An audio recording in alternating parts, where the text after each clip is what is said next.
Salam əziz müəllimələr, hər birinizi salamlayıram, hər birinizi xoş gördük. Bu gün nəhayət ki, bədii təfəkkür məşğələsinin metodikasını artıq mən YouTube kanalıma yerləşdirəcəm və sizlər bu video sayəsində bədii təfəkkürlə bağlı beyninizdə qaranlıq qalan bütün hissələri tamamlayıb və imtahanda da bədii təfəkkürdən düşə biləcək, istənilən sayda sualı rahatlıqla cavablaya biləcəksiniz.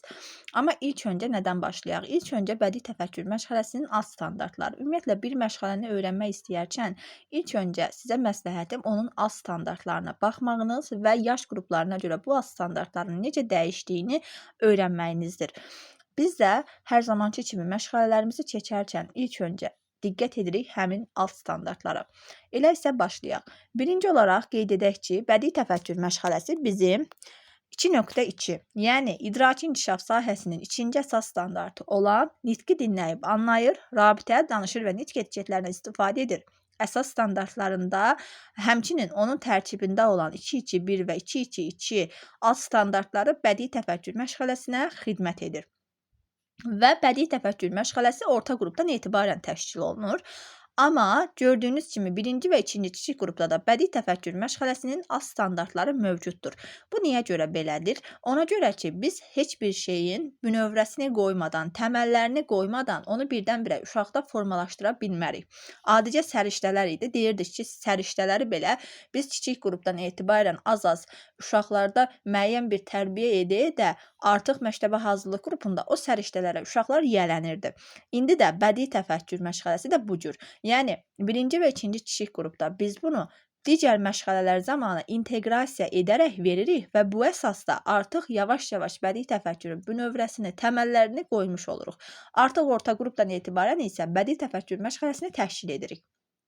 Tutaq ki, ətraf aləmlə tanışlıqdır. Bugünkü mövzunuz meyvələrdir. Meyvələr haqqında uşaqlara məlumat verərkən nə edirsiniz? Şəkil göstərirsiniz. Şəkil üzrə uşaq həmin meyvəni adlandırırsa, bu birbaşa olaraq onun o meyvə haqqında danışması birbaşa olaraq bədii təfəkkürlə inteqrasiya, əlaqələndirmə deməkdir.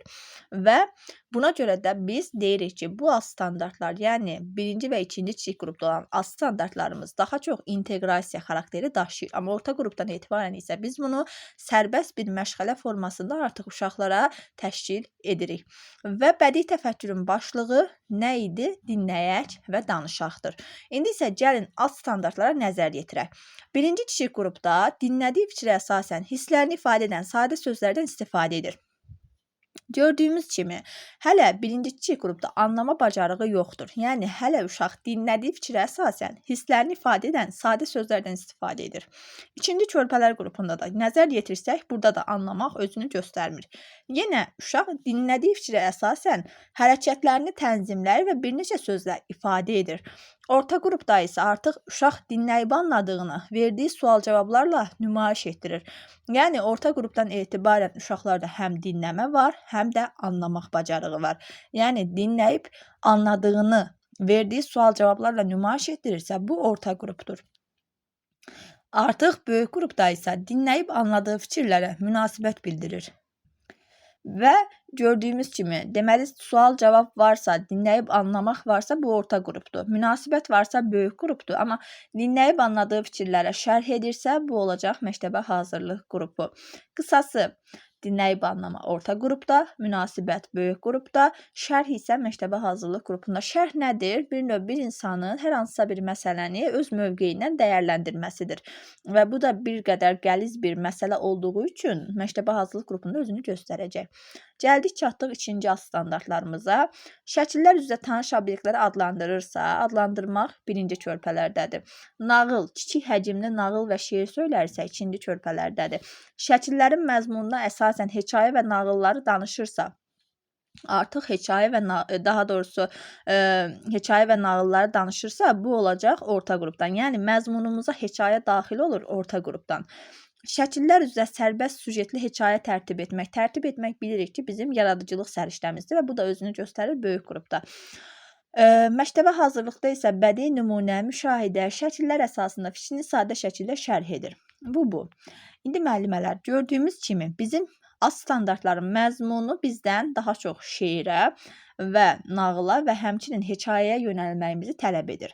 Və biz Bu əsasda bilməliyik ki, şeir nədir, nağıl nədir, hekayə nədir, onların oxşar xüsusiyyətləri nədir, fərqli xüsusiyyətləri nədir. İndi baxaq. Müəllimələr, şeir daha çox hafizə psixi prosesinə dayanır. Nağıllar isə daha çox təsəvvür gücü orada və yaradıcılıq olduğu üçün daha çox qurulur və təxəyyülə bir növ əsaslanır. Amma hekayə isə daha çox köklənəcək təfəkkürə. Nağıllar daha çox bir növ ekspressivlik orada özünü göstərəcək nağıllarda. Nağıllarda biz daha çox canlandırmanı veririk simvolik oyunla, bir də rollu oyunlarda canlandırma ilə. Hekayəni isə daha çox dramlaşdırılmış oyun vasitəsilə veririk. Niyə görə dramlaşdırılmış oyun? Çünki dramlaşdırılmış oyun reallığı və gerçəkliyi əks etdirirdi və buna əsasən də biz başa düşürük ki, hekayə də daha çox nəyə köklənir? Reallığa və gerçəkliyə. Nağıl isə daha çox mücərrəd, abstrakt, yəni real olmayan anlayışlara kökləndiyi üçün burada biz daha çox xəyali obrazlar, daha çox simvolik oyun, daha çox süjetli rollu oyunlardan istifadə edirik. Həmçinin tutaq ki, sizə soruşsalar ki, müəllimə, təfəkkürün növlərindən nağıl hansına uyğun gələr? Təfəkkürün növlərindən hekayə hansına uyğun gələr? Təfəkkürün növlərindən əyani obrazı təfəkkür daha çox nağıla uyğun gələr, amma məntiqi sözlü təfəkkür daha çox hekayəyə uyğun gələr. Şeir daha çox əzbərə dayanır. Şeir nəzmdir. Şeirdə intonasiya var, şeirdə qafiyə var. Şeir daha çox melodiya, musiqi üzərində qurulur. Nağıl isə daha çox uydurmadır və intuisiya burada var, axıcılıq burada var. Hekayə isə daha çox ağır məzmunludur və ictimai-siyasi hadisələr də burada öz əksini tapa bilər. Biz ətraf aləmlə tanışdıqda bayramları keçərkən də qeyd etmişdim ki, bizim ictimai-siyasi bayramlarda biz uşaqlara bir növ nağıl verə bilmərik. Ancaq şeir və hekayədən daha çox istifadə edirik. Niyə görə belədir? Çünki bunlar həm şeir, həm hekayə gerçəkliyi özündə əks etdirə bilir. Amma nağıl isə daha çox reallığı əks etdirmədiyi üçün biz ictimai-siyasi bayramlarda nağıldan istifadə etmirdik. Bu da sübutu. Yenə də hekayə olduğu yerdə ictimai-siyasi hadisələr öz əksini göstərəcək. Daha sonra müəllimələr. Həmçinin müəllimələr, bir növ dediyimiz kimi şeir daha qafiyəli olur. Yəni düzdür, sərbəst şeirlərimiz də ola bilir, qafiyəsiz, amma əsasən qafiyə üzərində qurulur. Amma bir növ nağıllar proza şəklində, yəni nəsr şəklində yazılır, amma nəzm şəklində şeirlər yazılır. Hansı daha duyğusal olar? Əlbəttə ki, şeir. Hansı daha çox empatiya formalaşdırır? Əlbəttə ki, nağıl. Hansında başlanğıc, inkişaf və nəticə mərhələsi var? Nağılda. Hansında personaj xarakteri öndədir? Əlbəttə ki, nağılda. Hansında qulağın inkişafı vacibdir, poetik qulaq deyirik? Bu şeirdə. Hansı dərin və qısadır? Şeir. Hansı konkret məsələləri əhatə edir? Şeir. Hansında hadisənin baş vermə səbəbi göstərilir? Nağılda. Hansında şişirtmə, mübaliğə var, bədii təsvir vasitələri var? Şeirdə. Hansı daha simvolikdir? Nağıllar. Hansında simvolik dil əsasdır? Şeirdə. Bəs hər ikisinin ortaq cəhəti, hər ikisi verbal və qeyri-verbal ünsiyyət vasitələrindən istifadə edə bilərik. Və hər ikisində bir növ uzun və mürəkkəb də ola bilir hər ikisi. Amma nağıl daha çox bədii dinləmə bacarığına əsaslanır və şeiri isə daha çox bir növ uşağın ifadəli danışmasına, yəni uşaq şeiri ifadəli danışır, amma nağılda isə onun üz ifadəsindən, onun o nağılı mənimsədiyini görə bilirik. Təəssürat yaratmaq da nağıldadır, amma abstrakt olması da nağıldadır. Mübaliğə şişirtmək isə şeirdədir. Simvolikdir nağıl, simvolik dil əsasdır şeirdə. Bu. Daha sonra müəllimələr, bədii təfəkkür var, bədii fəaliyyət var. Bəs bunlar nə deməkdir? Bədii fəaliyyət bizim 3.1 əsas standartımıza dayanır və 3.1 əsas standartında nələr yer alırdı? Rəsm, yapma, quraşdırma, aplikasiya və musiqi, düzdürmü? Həmin o fəaliyyətlər hər biri bədii fəaliyyət adlanır və bədii təfəkkür isə biz dedik 2.2, yəni nitqi dinləyib anlamadadır və oxşar cəhətləri hər ikisi uşağın təxəyyül gücünə əsaslanır və hər ikisi uşaqda təsəvvürləri gücləndirir. Hər ikisi obrazlı düşünməni daha da genişləndirir və obrazlı düşünmə də elə təxəyyül və təsəvvür gücünü inkişaf etdirir deməkdir. Daha sonra bədii fəaliyyətin bir növ, bədii fəaliyyətdə bizim təfəkkürümüzün əyani əməli fəaliyyəti, əyani əməli növ özünü göstərirsə, Bir növ bədii təfəkkürdə daha çox onu obrazlarla düşünmək bu özünü göstərir. Yəni harda daha çox motor bacarıq üzərində qurulan proseslər varsa, kinestetik öyrənmə tərzi varsa, bu bədii fəaliyyətdir. Amma bədii təfəkkürdə dünyanı obrazlarla qavramaq. Yəni belə bir misal çəkim. Tutaq ki, uşaq şəkil çəkirsə, bu bədii fəaliyyətdir. Amma şəklə münasibət bildirirsə, bu bədii təfəkkürdür.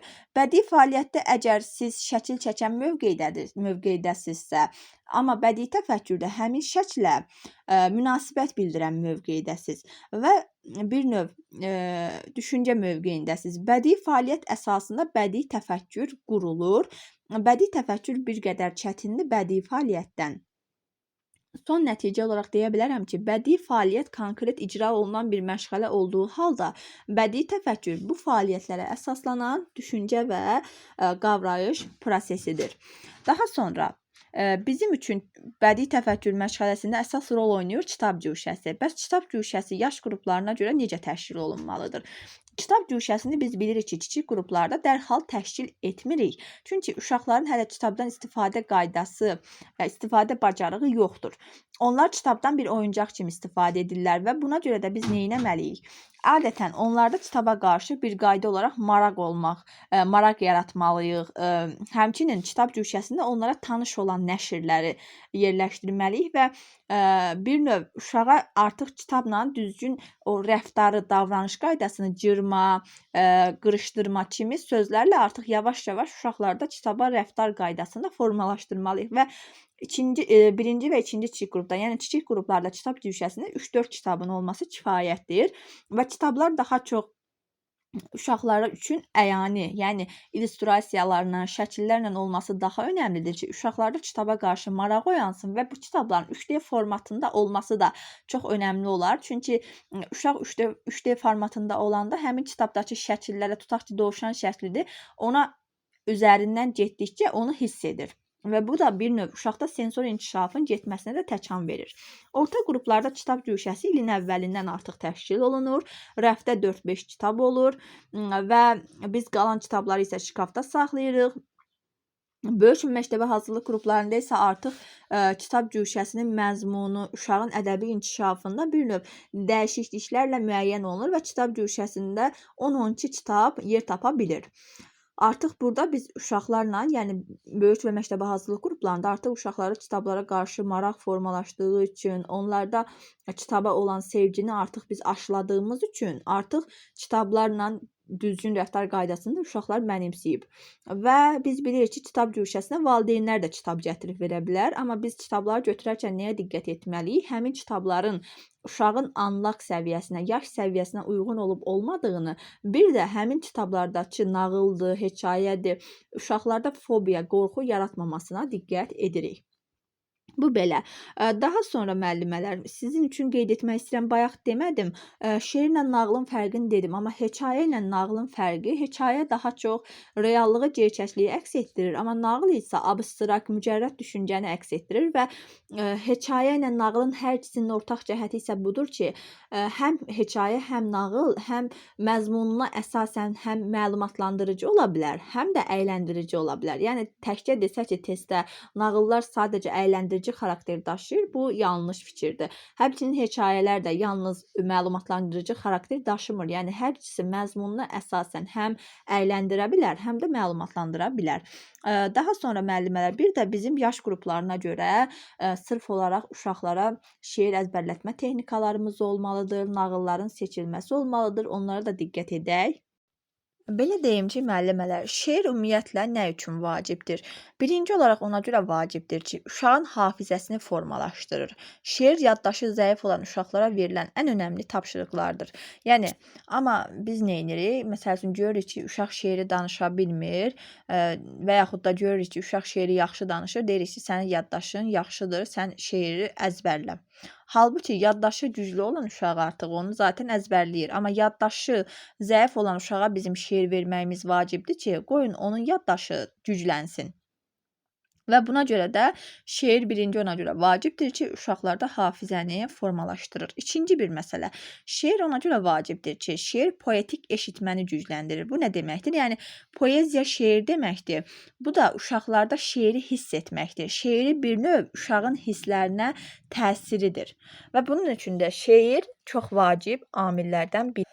Və şeiri öyrətmək üçün bizə nə lazım oldu? Birinci zehin, yəni hafizə. İkinci təkrarlatma, yəni çoxlu-çoxlu uşağa təkrarlatmalıyıq şeirləri. Məsələn, nağılı biz uşağa çoxlu-çoxlu təkrarlatmırıq. Amma şeiri təkrarladırıq və yadında bir növ onu saxlaması üçün şeirin təkrarlanması önəmlidir.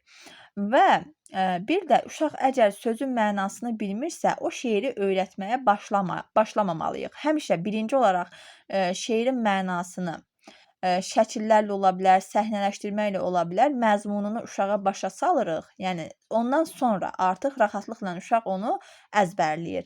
Və sonra uşaqlarda şeiri ifadəli oxumaq lazımdır. Müəllimlər ifadəliliyi öyrənəndən sonra tələb edir. Yəni əgər siz uşağa ifadəli oxumağı öyrədin, ondan sonra uşaqdan tələb edin ki, ifadəli oxu. Mən əgər şeiri öyrənməmişəmsə, məndən nə ifadəli oxumaq, düzdürmü? Birinci şeiri uşaq öyrənsin, ondan sonra mən ondan tələb edim ki, şeiri ifadəli oxu. Ona görə də uşağın da beyni, fikri yönələcək.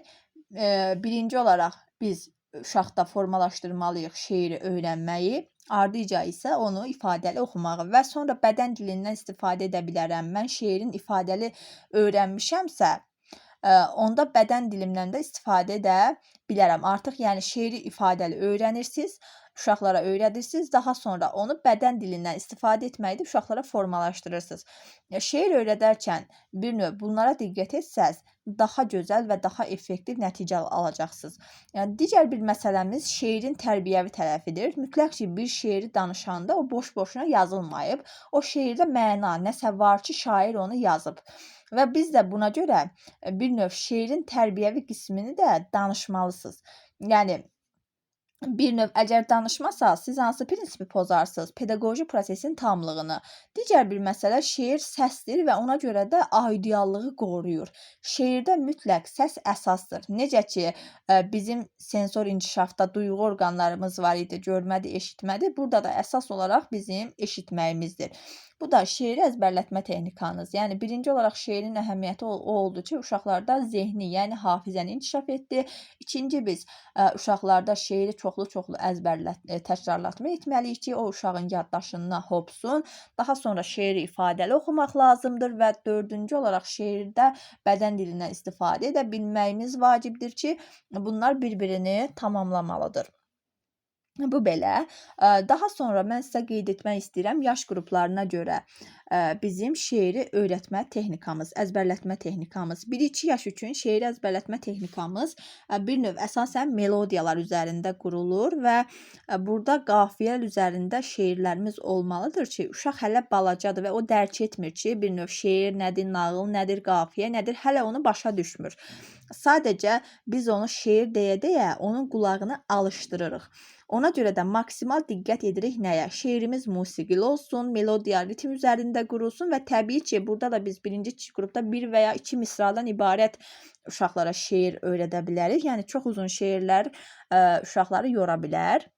Artıq 2-3 yaşda uşaq üçün yenə melodiya, yenə bədən dilimiz burada maksimaldır və təkrarlamalar burada önəmlidir.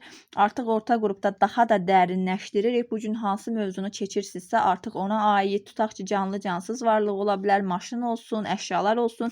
Onun üzərində şeirlər uşaqlara təqdim edirsiniz. Böyük qrupda artıq yavaş-yavaş şeirimizin həcmi də böyüyür, qafiyələnmələr daha çox özünü göstərir və burada tutaq ki, uşağa hansı mövzunu keçmisinizsə, burada axı biz hekayə tərtib etmək var idi, düzdürmü? Artıq şeiri də uşaqla birlikdə siz tərtib etməyə çalışmalısınız. Tutaq ki, bu gün alma mövzusu meyvələrdən almaya aid artıq özünüz uşaqlarla birlikdə bir qafiyə yaradırsınız. Bu böyük qrupda əsasdır. 5-6 yaşda isə artıq yalnız şeiri danışmaq yox, şeirə qarşı bir təhlil, dəyərləndirmə, münasibət bildirmə, bir kritik yanaşmaq, şərh etmək var idi ən əsası və şərh etmək də elə dəyərləndirmək də, ona kritik yanaşmaq da bu deməkdir. Bu da bizim şeiri öyrətmə texnikamız. Daha doğrusu yaş qruplarına görə uşaqlara öyrətmə texnikamız. Daha sonra müəllimələr, sizə qeyd etmək istəyirəm mən nəyi? Tutaq ki, sizə sual verdilər ki, nağıl nə zaman hansı təfəkkürü formalaşdırar?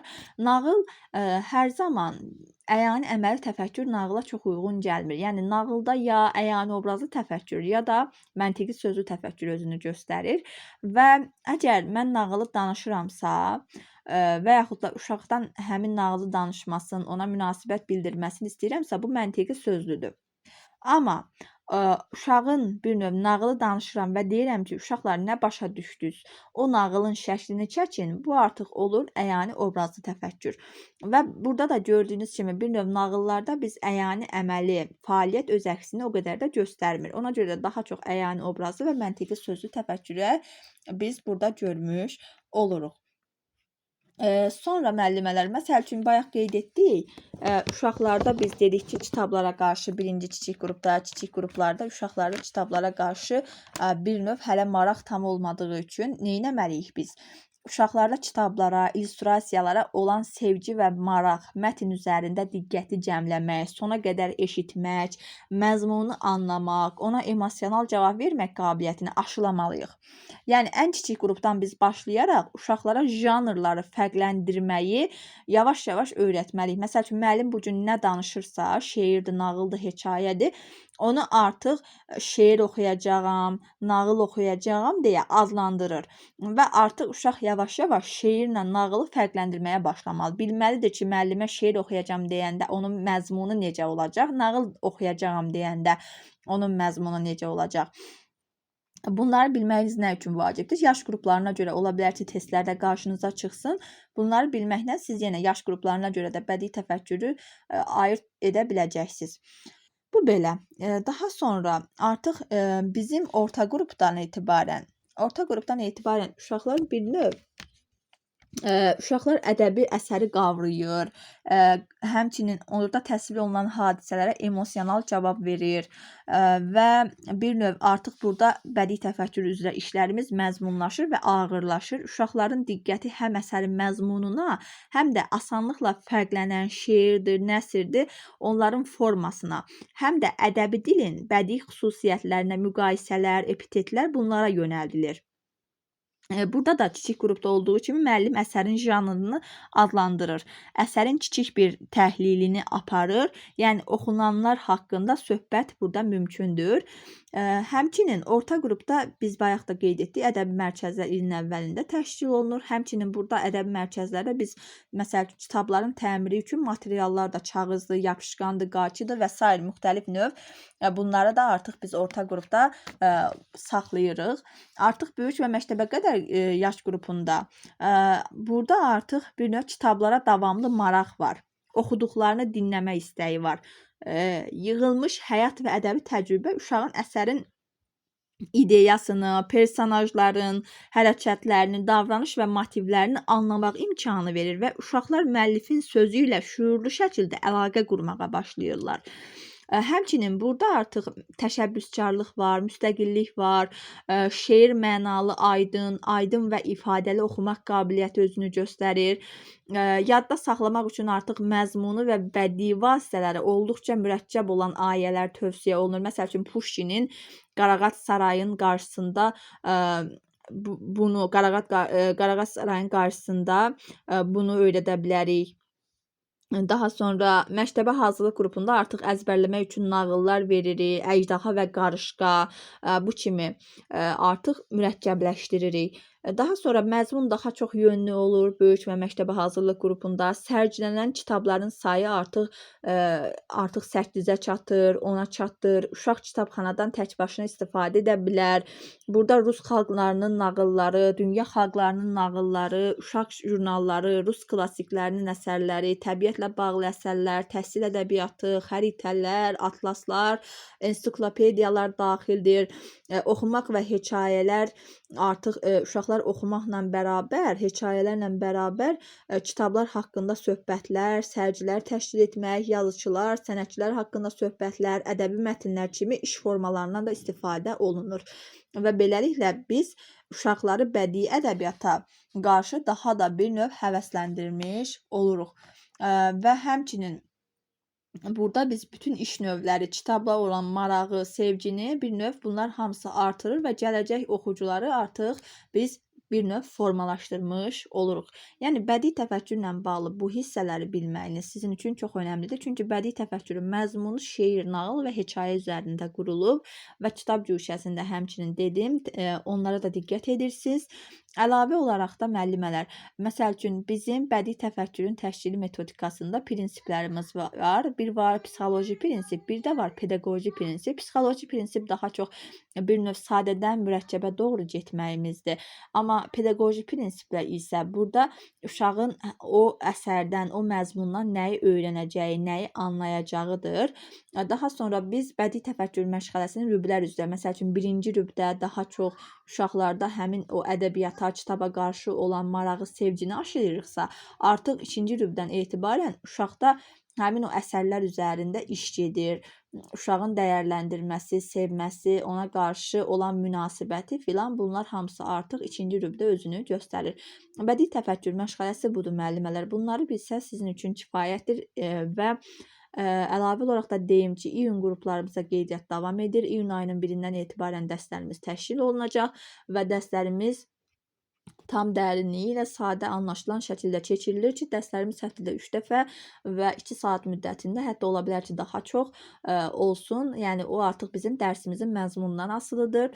Kimlər yazılmaq istəyirsə 050 869 41 62 nömrəsinə şəxsi nömrəmdir yaza bilər və qeydiyyata düşə bilər. Təşəkkür edirəm diqqətiniz üçün. Var olasınız.